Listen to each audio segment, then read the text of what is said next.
Was early that morning when we come in on the 7th, that Sunday morning. It's a beautiful morning. Only Hawaii was like that I know of. It's serene and the water was calm and the sun was up bright. And we took chances of letting others go for breakfast. So there were three of the crew members. There were five of us altogether. Three of the crew members we let go to breakfast first. Then a seaman and I excuse me, Seaman and I went second, and that put us right at middle when Pearl Harbor started. So we tied up at the inside of what they call 1010 dock. It was a big, long dock. I remember supply ships in the Ugalala and the Helena were tied up on that outboard side facing the harbor. So we finished our breakfast, came topside, and we had to wait for colors, which is standard in the service. You know, when the colors are going up or coming down, why you stand at attention. Well, we waited there for that point, and about 5:02, and I said that so many times. A lot of people say 8 o'clock. It was really a few minutes before 8.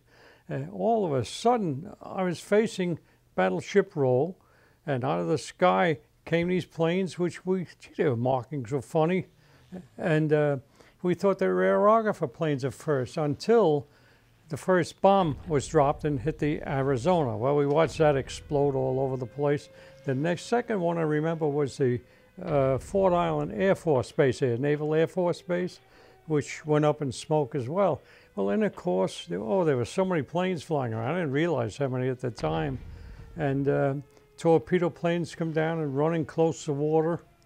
And so luckily I had my 45, and I said, boy, I'm going out and stop some of the torpedo planes. I don't know why I said that.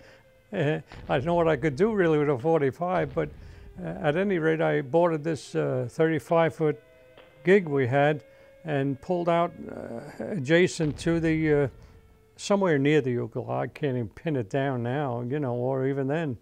And so I started firing my 45, and all of a sudden, I don't know, it was a torpedo or bomb went off, and it took that boat and raised it, and the heat was tremendous. And I tell you, I don't know why I didn't get hit then. But what happened was the whatever it was, it detonated, put a lot of holes on the water line and above it. And I thought they were very small, so I said, what am I doing here? I'm not helping. So I pulled it back inside, and I took a couple of rifles up with me, and of course I had the 45 on me, and I gave one to a Marine there. I believe he was a Marine. Nobody was in full uniform. And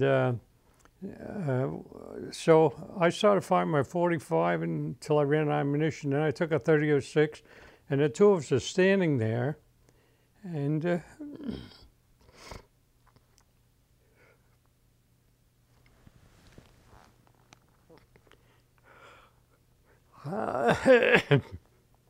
I don't know why it's so hard to do for me at this stage of the game.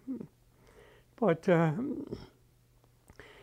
regarding that, why, I brought her inside, we were shooting, and you could see their faces. And for years, I saw this Japanese gunner laughing at me, I thought. He was really smiling. He had this machine gun trained on us, and here I'm with a 45, and the other guy with a rifle. About that time, I think the Helena was hit somewhere, and I saw this guy come off, was standing in the middle of 1010 dock, skin hanging off him. So,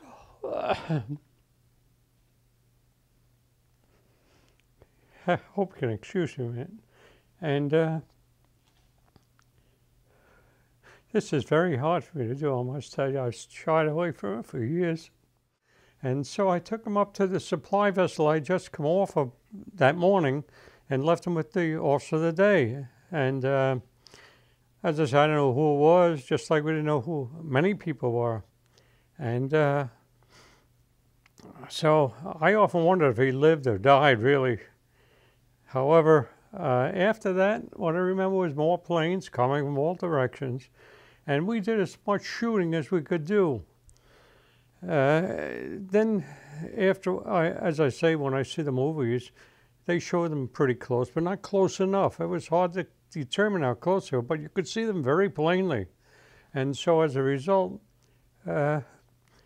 we shot. I don't know if we hit anything or not, but it was, at least we could shoot back. A lot of the fellows didn't have that opportunity.